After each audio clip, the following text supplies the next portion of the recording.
Welcome everyone to the UN Global Compact Academy. Thank you so much for joining us today. The UN Global Compact Academy is a learning platform designed to provide participants the knowledge and skills they need to meet their sustainability objectives.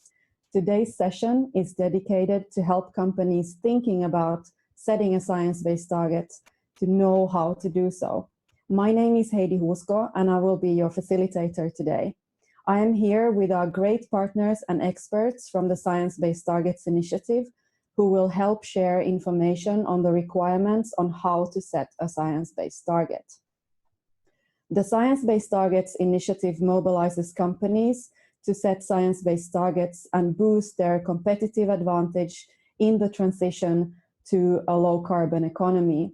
We are a collaboration between CDP, the UN Global Compact, World Resources Institute and WWF, and one of the Women Business Coalition commitments.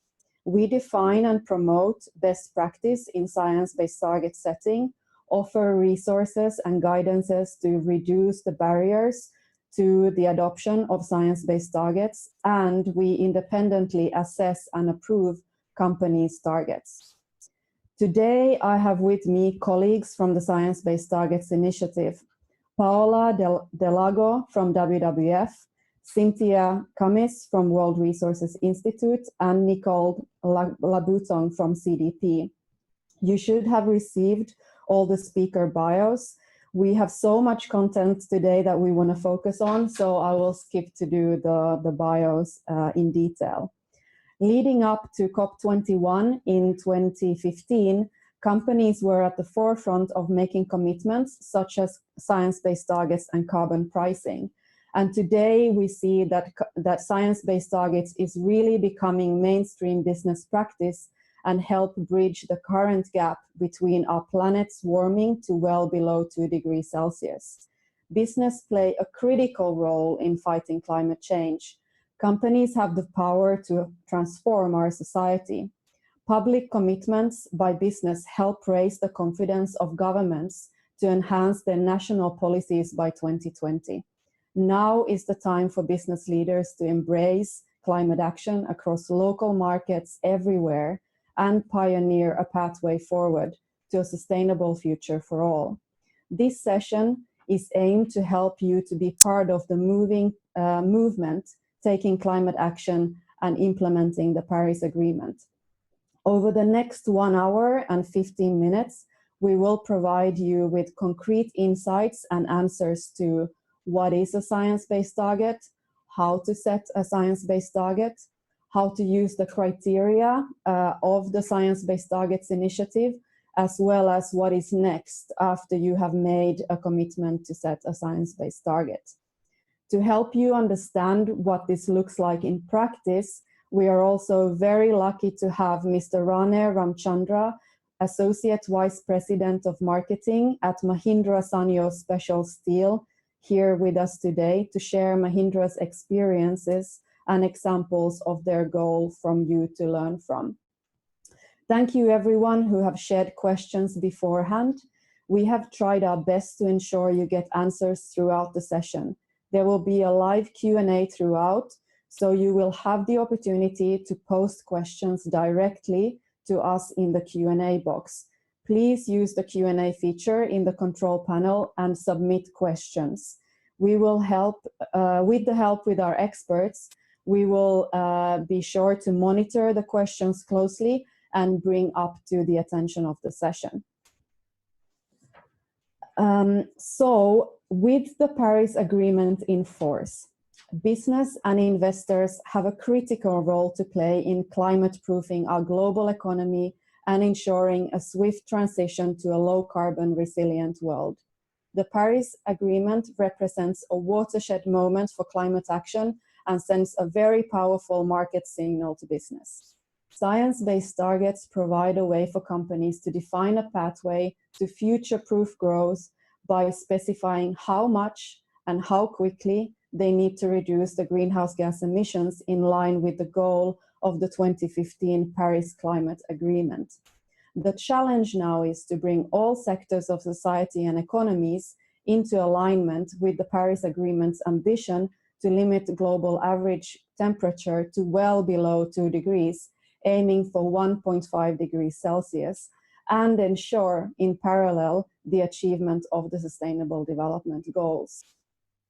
The UN Environment Emissions Gap Report tells us that current national targets reflected in the national determined contributions actually put us on a 3-degree scenario. However, we will need these policies to reflect a 1.5 between 2-degree trajectory already by 2020.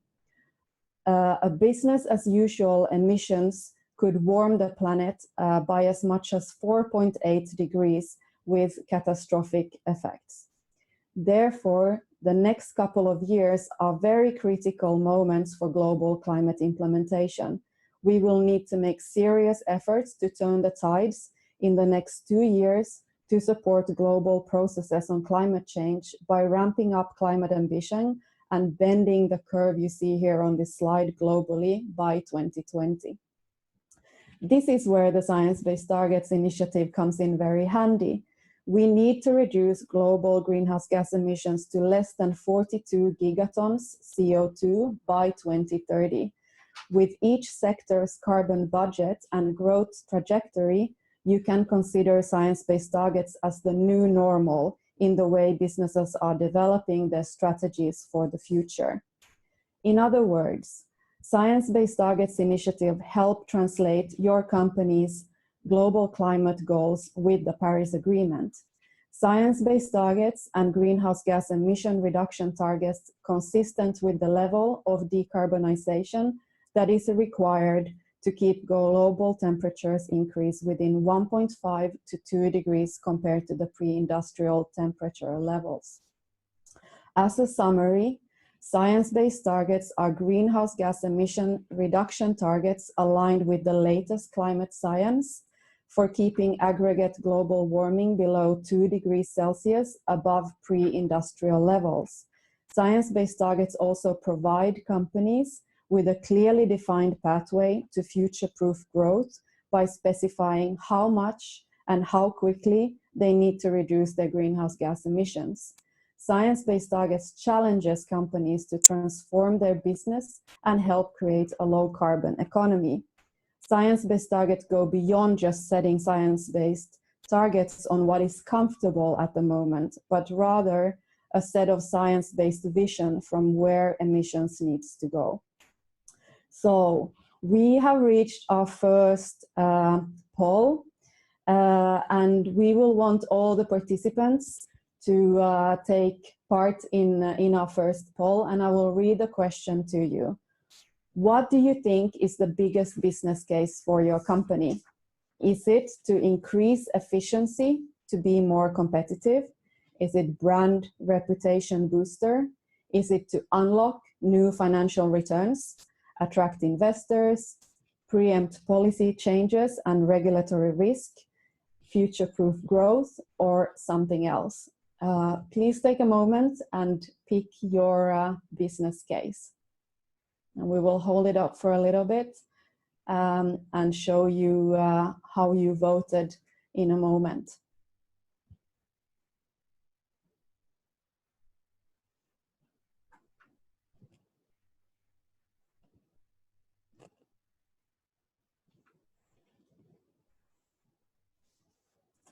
All right, so we have the results in front of us. Most of you thought that this is an increased efficiency to be more competitive. Then we have brand reputation booster, as well as unlock new financial returns and preempt policy changes and regulatory risk.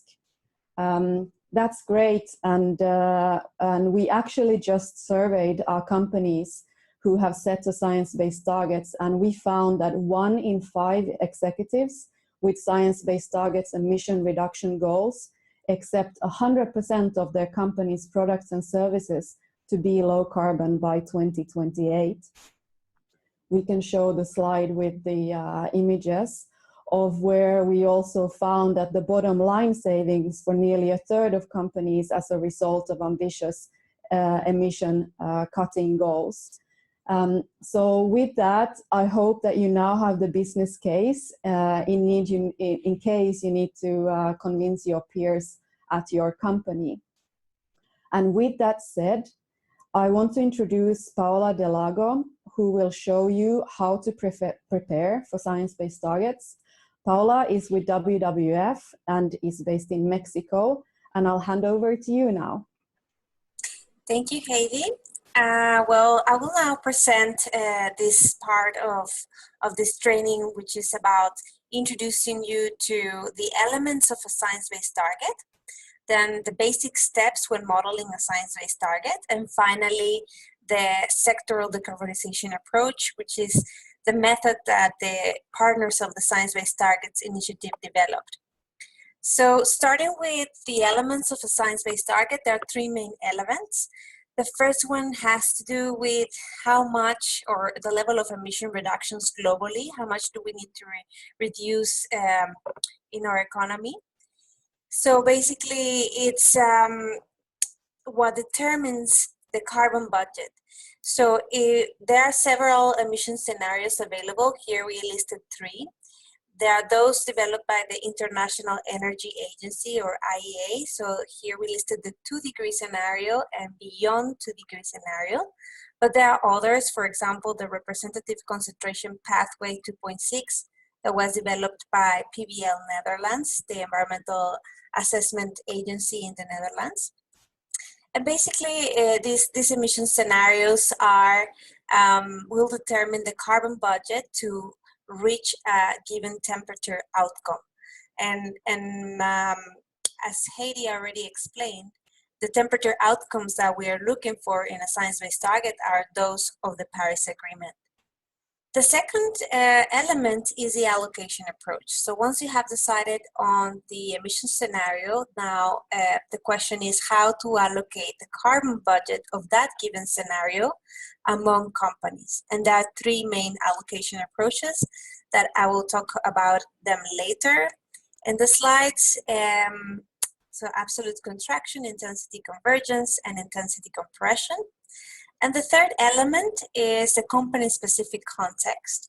So it has to do with the particularities of the company. So in which sectors the company operates, where the company is located globally or just in a country, the future growth projected for the company, and how efficient is the company today, the initial carbon intensity. All these company-specific parameters will play their part in setting a science-based target for your company. So moving on to the next slide. The first step or first element of a science-based target is to select a scenario. And as I mentioned before, the emission scenarios that we want to look for when setting a science-based target are those emission scenarios that will, in the end, by the end of the century, result in a temperature increase well below 2 degrees or 1.5 degrees. So this basically these temperature scenarios or these temperature outcomes are related to the carbon budget. The smaller the carbon budget, the less temperature increase. So this means that a 1.5 degree scenario has a smaller carbon budget than a well below 2 degree scenario. So moving on to the next slide, well, here you can see the temperature goals of the Paris Agreement. And then on the left side, you can see the emission scenarios that I mentioned in my first slide. So those of the International Energy Agency and also the RCP 2.6. So this is a range of ambition consistent with the Paris Agreement, but there are also some differences between these emission scenarios that have to do with the probability of reaching the temperature outcome. So for example, the IEA 2DS scenario or 2 degree scenario has a 50% chance of achieving a 2 degree temperature outcome by the end of the century. All of these scenarios will result in net emissions, in net zero emissions before 2100. However, the difference between them is when they reach net zero. So the pace of decarbonization and when they reach net zero. So the IEA-2DS reaches net zero somewhere between 2060 and 2100.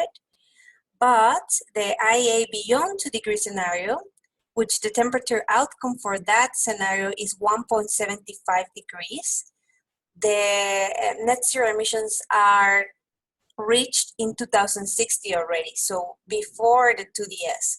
So that means that it's a more ambitious scenario. And this B2DS scenario of the IEA has a 50% probability, as I mentioned, for reaching 1.75 degrees. But there are also other scenarios available for 1.5 degrees temperature outcome. And we will also learn more about this in the coming IPCC special report on 1.5 degrees that will be released in October this year.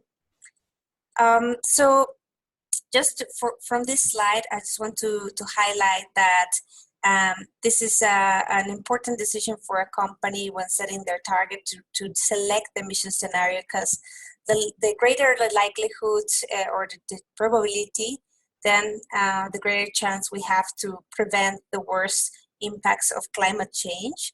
And also for the company, it might be that if the company goes for a more ambitious scenario, then the company might unlock different opportunities, as we already saw from the benefits of setting a science-based target. So moving on to the next slide, the second step is the allocation approach. So once you have selected the emission scenario, that will give you the carbon budget for that scenario. And then the next question is how to allocate the carbon budget among companies. So this distribution of the budget can be at the global level, can also be at the sector level, or it can be at the regional level. And remember that this is the remaining carbon budget that has to be distributed, so that most of the emission scenarios start from 2010 or 2015 until the end of the century to determine the carbon budget. So moving to the next slide, and continuing with the allocation approach, we know that companies in the world that operate in different sectors pump into the atmosphere carbon emissions every year. So this is the flow of emissions. And these companies operate in certain sectors that altogether contribute to global greenhouse gas emissions and to the cumulative emissions that in the end are depleting the carbon budget. And as Heidi already explained, with current national contributions, we are depleting the carbon budget that is left at a very fast pace. So what we need to do is to make sure that annual reductions or annual emissions really start declining in all sectors of the economy. So how to control the flow of emissions yearly. Next one, please. So this is, there are three main allocation approaches. So how to determine the emission reductions for each company every year. The first one is the absolute emissions contraction, which basically means that all companies within a sector, globally or in a region, will have to reduce emissions at the same rate, so at a uniform rate. This is also sometimes what we call the linear approach, because you can take the IPCC reduction rate, the recommended reduction rate for a 2-degree scenario, which is to reduce 49 to 72% emissions globally between 2010 and 2050. So if you draw a straight line between 2010 and 2050, you can determine the slope of reduction. And basically this slope of reduction would be the same for any company under this method. The second approach is an intensity compression approach. And the difference with the contraction approach is that you don't follow an absolute trajectory, an absolute emissions trajectory, so tons of CO2 equivalent, but an intensity trajectory. So it can be tons of CO2 per a physical unit, like say tons of cement, or it can be CO2 by an economic unit, like for example, value added. And depending on what your intensity pathway is, also all companies will have to reduce their own intensity at the same rate, so at the uniform rate. And the third approach, it's somehow different because you also use an intensity pathway. So this is a convergence approach to your right. And the assumption is that all companies within a given sector, a homogeneous sector, so homogeneous because you can describe the sector using a single activity metric, for example, tons of aluminum. So if you have tons of CO2 equivalent divided by the tons of aluminum projected to till 2050, you can have this pathway, and then you assume that all companies in that sector will reduce their intensity and eventually will converge towards the sector's intensity in 2050. So here the difference is that the rate of reduction is not the same for all companies as for contraction and compression allocation approach, but it will depend on your initial carbon intensity and your projected growth. If you are a company that already has invested in strong mitigation measures, probably your intensity is very close to that of the sector already, and then the slope of reduction will be lower than for a company that hasn't done much in the past. So this, just to mention, this convergence approach is the approach that is used in the Sectoral Decarbonization Approach tool that I will speak also in a second. Next slide. So the third element is the company's own situation or context. So the company can operate in one sector or different sectors in one region or just globally. They can have very different initial carbon intensities for different parts of their business. The expected organic growth can also be very different among companies. And there are also companies that are planning investments and divestments. So all these elements will play a part in choosing one of the allocation methods and the emission scenarios.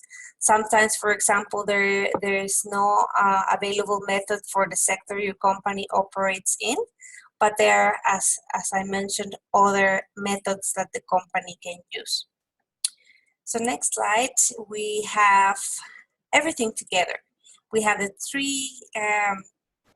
three allocation approaches. So different emission scenarios can be used with the allocation approaches. There are combinations of this, and here we recommend using the SDA, so the convergence approach, if your company operates in one of the sectors covered by the methodology. If not, you can use another approach, for example, the emissions contraction approach. But as you can see, the SDA is the method that will require you to input more data from your company. So not only target in base year, but also the emissions intensity in the base year, the activity in the base year, and the projected growth for your company. Next slide. Now I will speak about the sectoral decarbonization approach, and I will show you how easy it is to use the tool actually. So there's this is an freely available methodology, but also a tool. As you can see in the screen, it's an Excel-based tool. This tool aims to help companies to set targets in line with the 2-degree scenario, and it uses the International Energy Agency 2-degree scenario in the backend data of the tool. And this scenario is publicly, it's issued every year, and there are updates every year. So that's also why we try to update the tool with the new release of the IEA's report. So that's why we recommend you to use always the latest version available, which you can request to the initiative. So at the moment, the latest version is the 8.1. As you can see in the screen, well, it's very little, but that's the one we're using currently. And just one more note on this one, we're working on the tool. We want to produce a tool that does not only cover the SDA approach, but also other allocation approaches. So that's work in progress. So if you see some sectors that are highlighted in gray in the tool, that means that they are not available because they need some critical refinements. But I'll show you how to use the tool. So in the next slide, these are the sectors that are currently covered by the tool. We have just recently also released a new tool for transport, both passenger and freight. So I encourage you to try it. And what is also interesting about this transport tool is that now we have included not only the 2DS or the 2-degree scenario of the IEA, but also there's the option to model targets with the beyond 2-degree scenario for these transport emissions. And also a common question is other industry. And there's a sector in the tool that's called other industry. That's basically for all companies, manufacturing companies, basically. So this is the only sector that does not use the convergence allocation approach. It uses an emissions contraction approach. But using the tool is quite easy. You just have to select the sector and enter a target period, and then the tool will ask you to fill in some fields, and then automatically it will produce the results. So next slide, please. The first step then is to select the sector, and you just have to click on the button to the right. In this example, we have selected power generation. In the second section in the tool, you have to enter the base year and the target year you want to model. And then in the third section, some cells will appear and disappear depending on what you need to enter. So in this case, because we have selected power generation, the tool will ask you activity data in megawatts hour. So activity data in the base year and activity data in the target year. And as you can see here, what you have to input is only scope 1 emissions, not scope 2 emissions, because for this sector, it's not available. But for other sectors, you can model both scope 1 and scope 2 targets. So moving on to the next slide, the last task is basically to review the results. So you can see the tool will give you not only absolute emissions, so tons of CO2 equivalent, but will also give you the carbon intensity target. So it will summarize the base year emissions, the target year emissions, and the variation. And it will also produce a picture, a graph where you can see the convergence approach. So the yellow line is the sector's pathway for power generation. The blue line is your company's trajectory, and that it will eventually, the intensity will converge towards the sector intensity in 2050. But the red dot, it's the target for your company in the target year that you have selected. So basically, it's quite easy to use, and you can use it for several sectors. You can use it for different emissions, and you can combine the methods. If you want to use the transport tool for your transport emissions, that's fine. You can also use, for example, this power generation if you produce your own electricity on-site, and you also can combine it with other allocation approaches. Over. So if you have any questions, I'm happy to answer them. Thank you so much, Paula. That was very informative, and we do indeed get a lot of questions about the actual SDA tool. So thank you so much, Paula, for showing us the tool that the initiative has produced for companies to take part of and learn and see how to set the science-based targets. And as Paula said, we're happy to take questions throughout. So we can see that a few questions are coming in. Feel free to type them on, and we will answer them as we go. And we also have a segment here later on where we will talk about some of the questions as well. So let's go to the second poll of today's session. I'll read this one out loud as well. Building on what Paula was talking about, the question goes, there is no pathway for my sector under the sectoral decarbonization approach. Therefore, I cannot set a science-based target. Is this true or is this false? Go ahead and make your choice.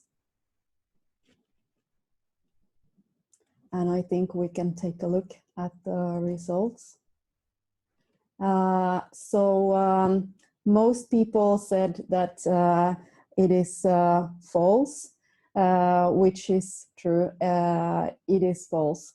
So you can always set a science-based target, and I'll prompt back to Paula to say a few words if you want to. Yes, it did. I mean, if you are operating in a sector that's not currently covered by the SDA, you can use one of the other allocation approaches. Our preference is that you use the absolute contraction approach, because it's a robust approach. And something that I also like to mention is that the Science-Based Targets Initiative is currently undergoing some sector developments. Like we did for the transport sector, we're also working on apparel and on other sectors. So I would recommend companies to also check out the website regularly to see what is new. And we also welcome external sector developments. However, when an organization has developed a sector trajectory, it has to also go through a validation of the initiative. Great, thank you so much, Paula, for that. You're welcome. And now it is time to hear more about the criteria of the Science-Based Targets Initiative. This is what we get the single most questions around, so do sharpen your ears up. Cynthia Cummins at WRI is a world-leading expert on this topic, and we are so happy to have you with us today. A lot of companies are getting back to us to better understand the criteria, and particularly Scope 3 criteria, which has only recently been made available on our website. So Cynthia, the floor is yours. Okay, hi everybody. Okay, so I'm going to talk today about our call to action campaign, which is an effort that we have as part of the Science-Based Targets Initiative to build momentum on science-based target setting and ask companies to make a public commitment to set a science-based target and then have the target validated through the initiative and then work with us to announce the target. So the campaign includes a 4-step process, which I'll tell you quickly about. So first, when we ask a company to make a public commitment to set a science-based target through a commitment letter that they can fill out and submit through our website. And then once they sign the commitment letter, we'll feature the company on the website and also on the We Mean Business website. Once a company's made a public commitment to set a science-based target, they have 2 years to develop the target. although you can submit a target sooner, and many of the companies in the initiative take much less time to develop their target and then submit it for validation. So once a company does have a target ready for validation, they can fill out a target validation form that we have available on the website and then submit it. And then we have a team of a technical working group with some reviewers that will review the target against our validation criteria to ensure that it's in conformance with this criteria. Once the target's approved, we announce the target with the company and also provide other types of recognition, such as blogs and case studies that we can work on with a company. Okay, next slide.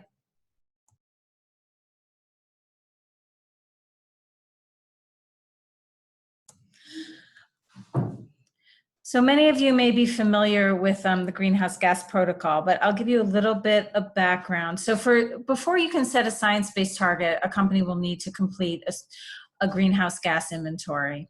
An inventory needs to be in conformance with GHG protocol standards. If you're not familiar with GHG protocol, it's the most widely recognized standards that companies use to inventory their emissions. The standards were developed through a partnership with the World Business Council for Sustainable Development and WRI. And the standards now have been out there since 2001, so they are now widely used. And what the standards, one of the main things the standards do is they categorize greenhouse gas emission, corporate greenhouse gas emissions into 3 categories: Scope 1, Scope 2, and Scope 3. Scope 1 are all direct emissions, so emissions that happen on site, such as on-site energy use, from either on-site boilers or fleets of vehicles that you own or control. Also from things like on-site air conditioning and any kind of process emissions. Scope 2 emissions are emissions from purchased electricity, heat, steam, or water, cold water. And then Scope 3 emissions, we just consider all other indirect emissions up and downstream of your value chain using life cycle thinking. And so there's 15 Scope 3 categories of emissions. Some of those are upstream, you'll see on the left-hand side arrow, and then on the right-hand side, you'll see the arrow with some of the downstream Scope 3 categories of emissions. Upstream are emissions related to things that a company's purchases, goods and services a company purchases, and the downstream Scope 3 categories are generally emissions from goods and services that a company sells. And then companies have to report do an inventory and disclose those emissions from all seven major greenhouse gases. Because when this diagram was created, there were only 6 major greenhouse gases. But another has been added since then. So, okay, so let's go to the next slide.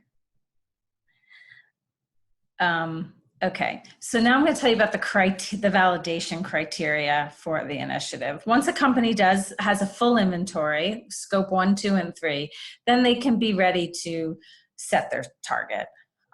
So the science-based target needs to cover at a minimum all Scope 1 and 2 emissions as defined by the GHG Protocol corporate standard.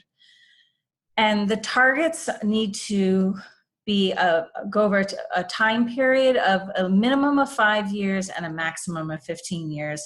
This is because we want the target to be a short enough time period that it's actionable, and the people putting it into place within a company have some accountability. But we also want the target to be long-term enough to encourage larger capital investments.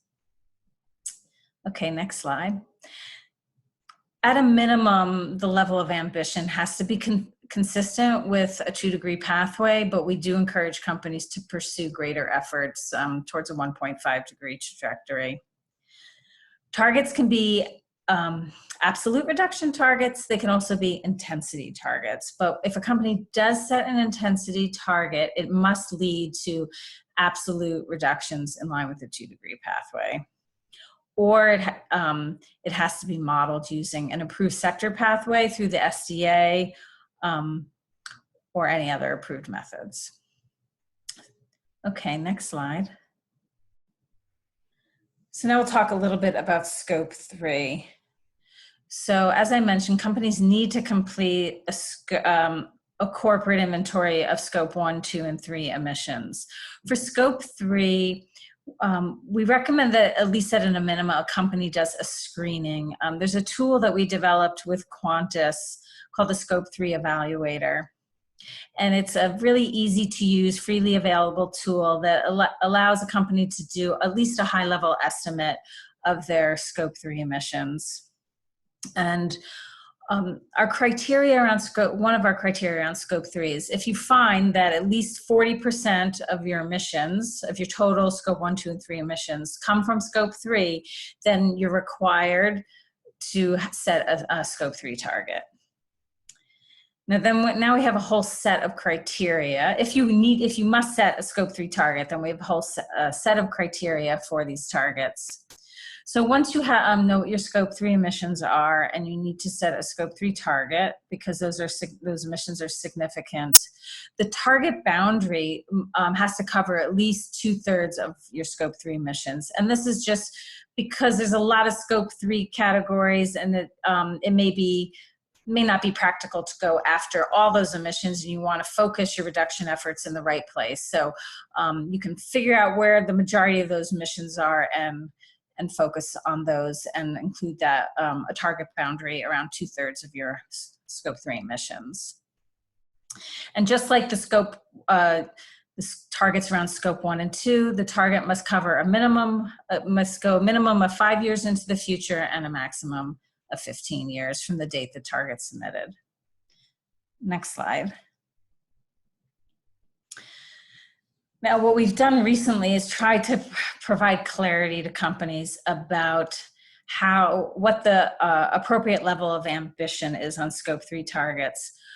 We say the Scope 3 targets need to be ambitious. We haven't required that they're aligned with the 2-degree pathway, but now we've come up with 3 approaches that we can use to validate targets, just to provide more clarity to companies before they, so that they know when they submit the target that how we'll be assessing them. So the first, ideally, Scope 3 targets will be absolute emission reduction targets in line with the 2-degree pathway, using the absolute contraction approach, for example. So that's what we would recommend. Another approach is to set an intensity reduction target, and then we would assess it against the SDA or AGEVA. And it just needs to be consistent with one of those approaches, using a physical or economic intensity metric. And then for other targets that might not be accessible or in line with these other 2 approaches, we will consider them, and we just expect that a company will be able to demonstrate that the target is ambitious and that the target also will not result in any absolute emissions growth. And there's one other type of Scope 3 targets that we also allow, and those are supplier engagement targets. So those are targets where companies commit to getting their suppliers to set science-based targets themselves. So if you want to set those types of targets, we want the targets to cover a significant portion of a company's suppliers, emissions from suppliers.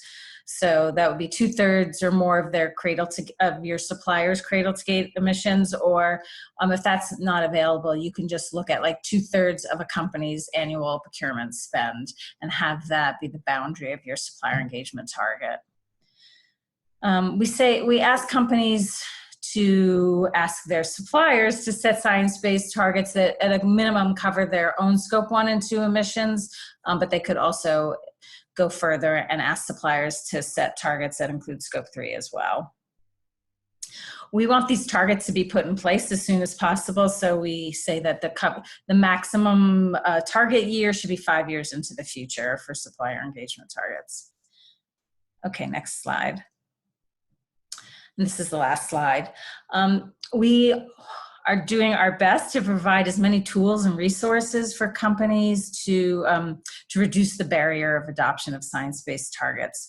So we have created a whole series of guidance, calculation tools, protocols on target validation, and a number of forms and templates. And these are all freely available on the Science Based Targets website and should support a company in each of the steps of the call to action campaign.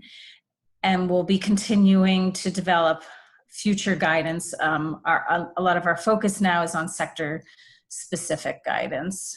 And you can see here, you can get a good idea of what's available right now here, and I hope you'll visit the website to get more, to look at these more closely. Thanks. Great. Thank you so much, Cynthia, for going through the criteria so thoroughly. There's a few questions that we've received throughout the presentation, both from Paula and Cynthia. And I'll start to read out one of them. For a business that goes through structure changes, for instance, significant growth, once you set minimum targets, are you allowed to restate the target or just continue on with the target you had? I'll ask that to Cynthia. I think you can take the first question. Okay, so we expect that many of these companies are quickly growing and have high growth rates. For companies that have mergers or acquisitions, for example, or growing through mergers or acquisitions, according to the GHG protocol accounting standards, they can go back and restate their base year inventory to adjust for those mergers and acquisitions. For companies that are experiencing natural growth, there will be no adjustment to your base year. But when you're modeling your target, your growth rate will be something that will be part of your the modeling exercise. So that will be considered as you're calculating what your target should be. Great. So then we can take another question that came in. Could you please explain the difference between absolute emissions and emissions intensity? And I think that could be a question for Paula to take. Sure. So yeah, sorry, we sometimes use just the common language or the jargon of the science-based targets, but actually it's just tons of CO2 is absolute emissions. Tons of CO2 is absolute emissions, and in emissions intensity is just the tons of CO2 per an physical unit or economic unit. So for example, tons of CO2 per ton of cement, or ton of CO2 per dollar or of value added. Great. And then I saw a good question at the bottom there. If you want to scroll down a little bit, there was a question about the type of companies. So how big corporate company can set science-based targets for its business if it's operating in different sectors? Cynthia, would you like to get a try on this question? So yeah, I'm just going down.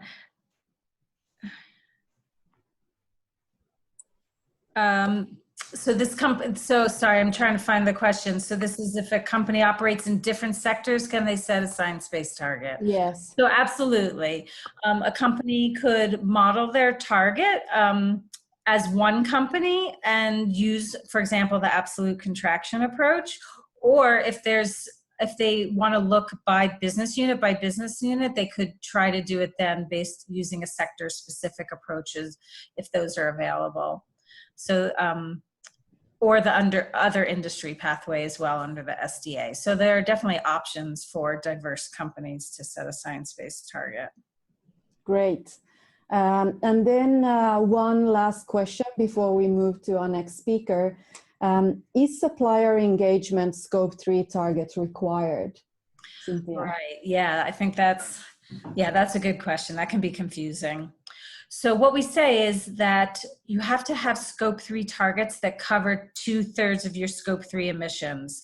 And you could get that coverage through an emissions reduction target or a supplier engagement target or a combination of both. For companies where the majority of emissions are probably very far upstream in your supply chain, it may be tough to get the coverage you need through a supplier engagement target. And so we're seeing many companies having a combination of both, some type of emission reduction target and a supplier engagement target. Great. Thank you very much. And we do indeed get a lot of questions around scope 3, so that was very helpful. Now moving along to our next speaker, we're very happy to have with us Mr. Rane Ramchandra from Mahindra Sanyo Special Steel. Rane will talk about why Mahindra decided to set a science-based target and how they became the first iron and steel company in the world to have an approved target. I think our audience is very keen to hear the benefits and key learnings that you had, Rane. Thank you for joining us such early hour from India today, and I'll hand it over to you. Thank you, Heidi. Very good morning to all the responsible sustainability experts and champions. As you said, Heidi, it's a very early, wonderful morning in India, and you can see me working from my home with a colorful background. First of all, we thank Heidi and UNGC and the team for providing us an opportunity to showcase our sustainability and science-based targets experience. On behalf of our Managing Director, Mr. Uday Gupta, I am representing our science-based targets experience. Quickly, for the audience, background of our company, Mahindra Sanyo. We are a joint venture company between Mahindra and Mahindra of India, Sanyo Special Steel of Japan, and Mitsui and Company of Japan. We are into manufacturing and sales of very special alloy and tool steel long products, that is bars and billets with a forward integration for bearing ring products. Our group chairman, Mr. Anand Mahindra, gave a clarion call during World Economic Forum at Davos this year that I am inviting all the companies, particularly those who emit the most, to commit to set the science-based targets, so that the Global Climate Action Summit scheduled in September at California this year, we have at least 500 companies stepped up and committed to science-based targets. And Heidi, I am sure we are very close, you are very close to hit that target, the way in which the number of companies growing into the commitment. Well, coming back again to Mahindra Sanyo, we are a manufacturer of steel using an electric arc furnace. Hence, we are largely dependent on electricity, and hence our scope 2 emissions are high. However, we are most sustainable an organization because we make steel from shredded scrap, and that's how we help the globe to consume the steel scrap. And not to mention, just to mention, the steel scrap is today 100% imported from Gulf and Europe, leading to our scope 3 emissions. Under the visionary leadership of our Managing Director, Mr. Uday Gupta, our sustainability journey started way back in 2012 and 13, and realizing that it is a direct business case. So for a high electric power consumption unit, if you are talking of scope 2 reduction, or your furnaces which run on furnace oil, if you are talking of scope 1 emissions, it's a direct business case. It adds to your profits. So we avoided, typical traditional 3% or 5% year-on-year targets. Instead, we thought and we aligned our targets to the industry benchmarks or the theoretical best. we have a rolling 5 years roadmap and the targets for each of the aspect. There are actually different cross-functional teams. There are 16 teams working under different heads of planet, people, and then we have got teams working under emerging sectors like renewables and so on and so forth, as well as enablers like life cycle assessment, materiality, and stakeholder engagement. Since we represent a large emitting manufacturing industrial sector, steel sector, we own a larger responsibility towards emission reductions. We have many proud success stories during last 5 years under different aspects.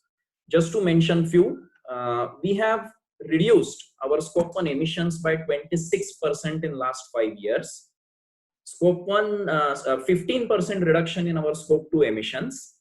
And one more example, 37% reduction in specific water consumption.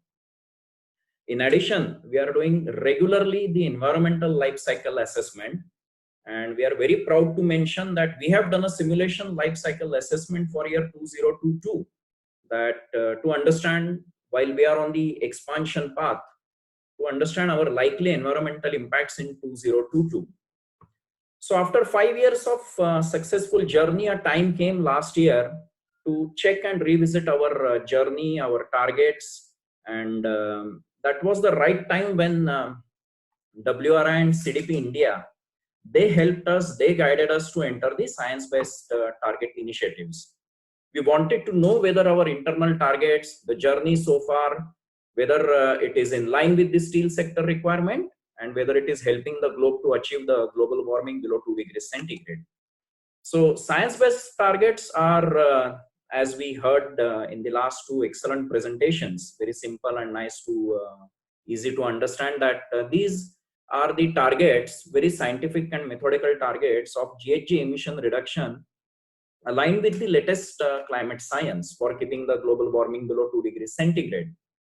Under the guidance of Carbon Trust, we chose to follow the sectorial decarbonization approach, and science-based targets have given us a purpose and methodical insight into our sustainability journey, bringing all our employees under the roof of Mahindra Group philosophy of RISE. Well, we became the first Indian company to sign the science-based targets last year in March. And after rigorous study, along with Mr. Alexander Farsan and our team, mainly comprising of Mr. Prasad, Satyajit, with the guidance of Mr. Niranjan and others, we submitted our scope 1, 2, and 3 targets for year 2030 to the science-based target team. And this was done in last year, December 2017.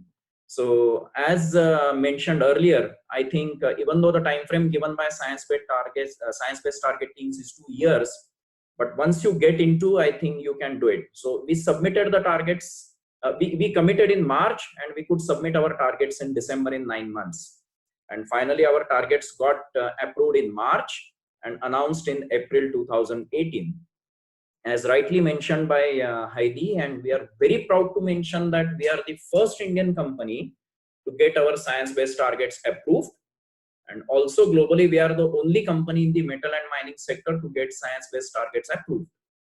In line with the call given by our group chairman, Mr. Anand Mahindra, our group chief sustainability officer, Mr. Anirban Ghosh, and his energetic team are aggressively working with other Mahindra Group companies towards science-based targets. As per the latest CDP data, so far 16 companies in India have joined the call to action on science-based targets. Very proud to mention, out of which 12 are from Mahindra Group. So 12 out of 16 in India are from Mahindra Group. Science-based targets have helped us extend our horizon beyond 5 years of rolling targets, which we followed as a path. So now we have a visibility and targets set for year 2030. So that's the first advantage of science-based targets. It extends your thought process much beyond the next 5 years. This makes us think for alternate technologies, innovative products. These calculations offer us a confidence that our sustainability journey so far and the achievements till date and the future targets are in line with the global requirements or sectorial requirements. As a responsible organization, and mentioned earlier, we have always extended our experience in our entire value chain. Science-based targets offer us a competitive edge. With deeper engagement with customers, suppliers, and employees, while moving ahead with science-based targets, we are sure of our future-proof growth and profitability through climate risk and opportunity management. Just to mention at the end, it is said that most of today's problems are yesterday's challenges overlooked. However, let us not underestimate our capability to trounce today's problems. Let us all enjoy a bright future through our scientifically calculated today's actions. Thank you. Thank you. Thank you, Heidi. Thank you so much, Rane. That was very, very good. I think that was very inspirational for us to hear your story. And congratulations to Mahindra Sanyo Steel for such great leadership and taking the challenge of setting the first science-based target in your industry as well as in your country. So well done. Thank you so much. I think that was also very helpful, and I hope all the participants also got inspired about the story that you could share, and also help to understand the corporate perspective as well as setting a science-based target. And if you are interested to hear more voices from the corporate sector, I would ask you to go into the Science-Based Targets website. We feature more case studies on our website from different sectors, from different regions, that should be a good learning experience for everyone to take a look at. So now let's move to the last segment of the Academy session today.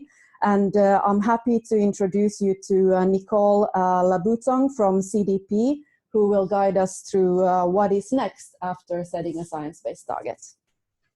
Thanks, Heidi. Slide, please. Once your company decides to set a science-based target, it's beneficial to publicly declare your commitment. As Cynthia mentioned, you can get immediate recognition of your intent to set a target within the next 2 years through the Science-Based Targets Initiative. Your commitment will be displayed on our homepage and our website, and we will provide you with a Twitter card and tweet. It's not only beneficial to your company, but it demonstrates to your competitors and to the greater business community that you are willing to reduce your share of emissions. You can even go beyond your commitment, as Anand Mahindra, chairman of Mahindra Group, did, and challenge your peers and other companies to take action. Anand Mahindra is not only setting science-based targets for his companies, he put a challenge for the business community for 500 companies to sign up to science-based targets by the Global Climate Action Summit, which he's co-chairing. So we encourage you not only to set targets for yourself, but if possible, find ways to spread the concept to others as well. Moving on. We've had a great deal of momentum since launching in June 2015, but we need your help to get to the 500 company commitment by the summit. To date, 436 of some of the world's largest companies have formally joined the Science-Based Targets Initiative. Of those, 120 already have approved targets. That's at least 2 companies joining per week. And you can see this momentum illustrated on our next slide. We have 64 companies to go by the summit. Your company could be one of the ones that will help us bridge the gap to our goal and help demonstrate that the private sector is willing to do its part to mitigate climate change and create the space and confidence for policymakers to ratchet up their targets. Slide, please. This map displays where those 400 plus companies are headquartered. As you can see, there's a lot of engagement in the United States, Europe, and Japan. All of the top 10 countries are listed on the right. Looking at the science-based target companies by sector, there's no one sector or few sectors that have significantly more engagement than others, but the top ones in order are food and beverage processing, banks, diverse financials and insurance, which interestingly don't have a methodology, but If you are one of those companies in that sector, you can still demonstrate your commitment. Real estate, consumer products and durables, and technology, hardware, and equipment. There's more interest in some sectors and regions than others, but in order for us to achieve our vision of science-based target setting becoming standard business practice, we need everyone to set a science-based target. If you're in a less engaged sector or country or region, your company can set itself apart as a leader for others to follow. Slide, please. For example, on the left is a tweet from the initiative congratulating Elmira Property Fund becoming the first African and South African company with an approved target. The world is watching these developments.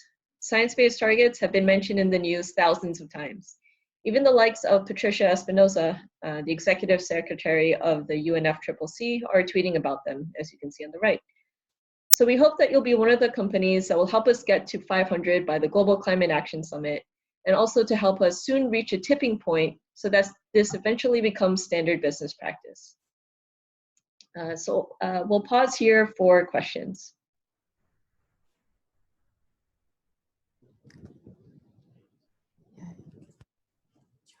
Great. Thank you, Nicole. And this is the last chance to get your questions answered. So if you still have questions that is urgent to you, please type it down and we will read it out. There is one question that I thought we could answer, and that is a question on, we are a renewable energy company who works as an EPC contractor and also as a developer. Which approach should be suited for our company? Nicole, would you be willing to answer the question? Depending on what sector you're in, you can look to different approaches. So the absolute contraction approach applies to all companies. And as Paula mentioned, that means that taking the global goal of reducing emissions by at least half by 2050, all companies must reduce their emissions by at least half in absolute terms. As for the sectoral decarbonization approach, there are sectors that are more robust than others. Those are the homogeneous ones. So for example, power generation, iron and steel, pulp and paper, those are sectors where your activities can all be classified within your sector by one activity indicator. So for example, with iron and steel, it's the tons of iron and steel that you produce, or pulp and paper, the tons of pulp and paper that you produce. There are other sectors, for example, chemicals, where the products are much more heterogeneous and can't be defined by one activity indicator. Or if you are not in one of the major industries, you fall under other industry. So in those cases, the sectoral decarbonization approach is not as robust for you, and you should consider setting your targets in line with absolute contraction. If you would like detail on which sectors are assessed by the initiative according to which approaches, you can look to the CDP technical note on science-based targets, and I can send the link via the chat in a minute. And at the bottom of that document, it displays which sectors are aligned with which approaches. So great, thank you so much for that. And I think with that we can move to the next slides before we close off today. So I'll hand it over again to you, Nicole. Thanks. So we've come a long way since launching the Science-Based Targets Initiative in early 2015. And in the months that followed, the world agreed to stay well below 2 degrees Celsius through the Paris Agreement at COP21. We really need your help by committing to by the end of August to be one of the 500 companies showcased at this year's Global Climate Action Summit to display the private sector's ambition for policymakers to kickstart the review of national targets. And to commit, again, our website is sciencebasedtargets.org, as shown on the slide. Next year, in 2019, at the UN SG Summit, world leaders will announce their new or updated national targets. And in 2020, New or updated national targets will then be confirmed. So it's a very exciting time to step up and be part of the many actors that are mitigating climate change.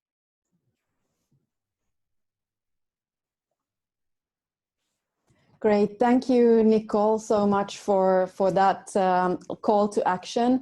And thank you everyone for joining us in today's session. And as you heard Nicole stress, science-based targets is really the opportunity for business to be Paris compliant. And there's good opportunities in the next month and in the next year to show your commitment. So please do join us and showcase your leadership on setting science-based targets. We hope to see you at the upcoming events. And for any additional questions that we didn't have time to discuss today, we will compile answers and also guide you to the FAQ on the Science Based Targets website. We take feedback very seriously and would love to hear your feedback on today's session. There is a survey in the chat box, so do take about 2 minutes after we've done today to answer the questions, and we will make sure to get your insights on how we can make the Academy even better for you. And after this session, we will be distributing and recording, as well as some next action steps that you can take in your company, including the link to the case studies that I know that you were asking questions about. I hope you have all enjoyed, and I hope to see you make a commitment, as well as on our upcoming Global Compact Academy sessions later on this fall. Thank you so much for joining today.